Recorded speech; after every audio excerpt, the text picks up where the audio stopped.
한 가지 에피소드만 이야기하기에는 너무 아쉬운 그녀를 만나다가 개정판 너의 유토피아로 출판되었습니다. 개성과 매력을 잔뜩 품은 너의 유토피아에 남긴 정보라 작가의 8개의 이야기는 각각의 에피소드 같지만 모두 연결된 하나의 이야기입니다.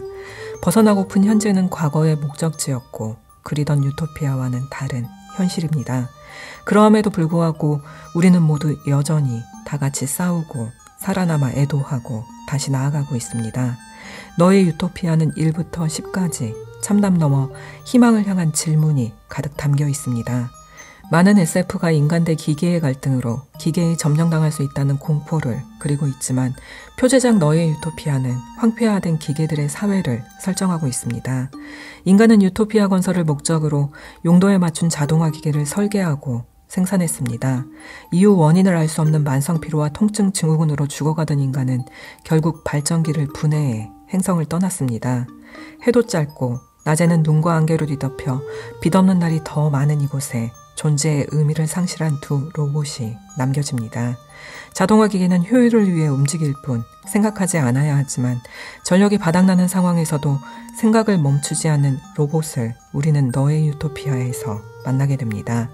인간 집단의 공동체가 사라지고 개별 인간 한 명만이 존재한다면 인간 집단을 위해 학습하고 경험을 축적하고 사유하도록 설계된 나의 정보 처리 체계는 무슨 의미가 있을까? 어떤 변화를 겪어야 할지 고민하는 기계 나는 화자인 로봇 자동차입니다. 느리고 약한 지적 존재를 태우고 자유롭게 이동하기 위해 만들어졌습니다. 발전기 없는 행성에서 태양광 패널과 전지를 가진 덕분에 멈추지 않고 버틸 수 있지만 많은 스마트카는 이미 멈춰선 채 표면에는 붉은 녹이 쓸었습니다. 그 모습을 지나칠 때마다 공포라 이름 붙인 인간의 감정을 나는 느낍니다. 그를 발견한 건 나와 호환할 수 있는 전구, 타이어, 케이블을 찾기 위해 멈춰선 동료들을 헤집던 중 인간으로 착각해서입니다. 그가 인간 외형을 단순한 로봇임을 알아차리고 내가 자리를 뜨려 하자 너의 유토피아는 1에서 10까지라고 속삭였고 뒷좌석 문을 열어 나는 그를 태웠습니다. 만날 때부터 고장나 있었던 그는 앞자리가 지워져 뒷자리 314만 읽을 수 있습니다. 가슴에 푸른빛을 바라며 혼잣말처럼 너의 유토피아는 1에서 10까지를 묻는 것으로 보아 병원에서 통증 수치를 묻기 위해 생산된 로봇으로 추측해보지만 왜 유토피아를 묻게 되었는지는 알 수 없습니다. 화자인 나는 이동하는 존재입니다. 그날도 잠시 해가 나자 이동을 시작했고 안개 속 깜빡이는 노란 불빛을 보고 다가가 보지만 불빛의 정체는 각종 기계에서 뜯어낸 다양한 인공체로 뭉쳐진 용도와 목적을 상실한 기계덩어리, 괴물이었습니다. 괴물은 다른 기계를 파괴하거나 흡수하는 방식으로 작동하고 있었고 뭉쳐진 자동화 기계 괴물의 목적은 이제 나를 파괴하는 것입니다. 추격해오는 괴물로부터 달아나며 마주한 건물, 옥상에서 불안한 듯 손짓하는 한 인간을 보게 됩니다. 어쩌면 이 행성의 마지막 남은 인간이지 않을까 생각했고 인간에게 해를 입혀서도 위험에 처한 인간을 모른 척해서도 안 된다는 로봇의 일원칙을 상기하며 인간을 향해 나는 건물 안으로 들어갑니다. 뒷좌석에서 314는 반복해서 뭔가를 말했지만 처음 듣는 말로 알아들을 수 없었습니다. 도망치며 방전 직전까지 몰렸던 나는 건물 안에서 모처럼 안정적인 충전을 이룰 수 있었습니다. 이후 주차 시스템 덕분에 나와 통신 연결이 가능했던 건물은 제안을 해옵니다. 내가 가진 태양광 패널과 전지를 자신에게 건네고 이곳에 머물며 안정적으로 충전 상태를 유지한 채 향후를 함께 모색해보는 것이 어떻겠냐고 원한다면 독립적인 중앙 처리 체계는 유지해도 된다고 설득합니다. 그러면서도 건물은 계속해서 모습을 변형하며 자신의 보존을 위해 동력원을 원하고 있었습니다. 머물러야 할지 떠나야 할지 떠난다면 어디로 가야 할지 답을 구할 수 없었지만 정지한 상태로 파괴당하거나 이동하면서 파괴당하거나 이동한 뒤에 파괴당하거나 확률은 모두 같았고 나는 이동하는 존재입니다.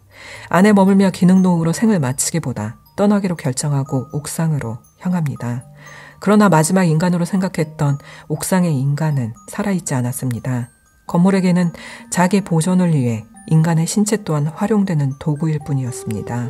뒷좌석 314는 처음부터 이를 알고 있었고 살아있지 않다고 전력을 다해 위험을 경고하며 계속 말하고 있었지만 나는 그의 말을 이해하지 못했습니다.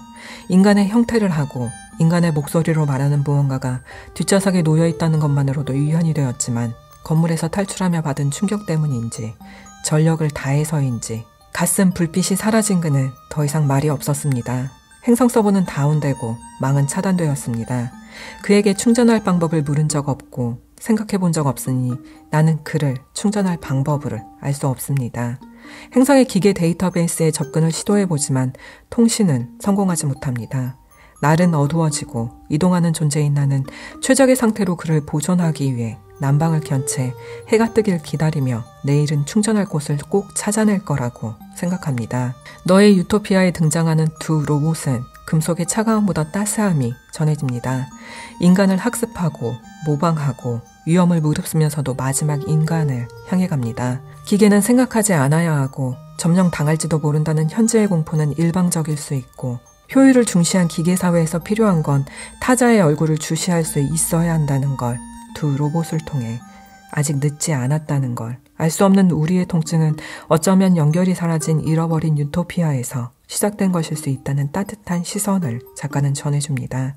덧붙여 책을 읽으며 첫 번째 이야기인 영생불사연구소 98주년 숫자에 담긴 해는 몇 년도일지, 너의 유토피아에서 96일이라는 로봇 자동차 소유주의 시간이 내포할 수 있는 의미와 화자가 100% 충전을 이룰 수 있었던 28일 13시간 22분 주차장에서의 시간, 그리고 뒷좌석 로봇의 314 등 숫자의 의미를 추측하며 정보라 작가의 시선을 따라가 보는 것도 좋을 것 같습니다.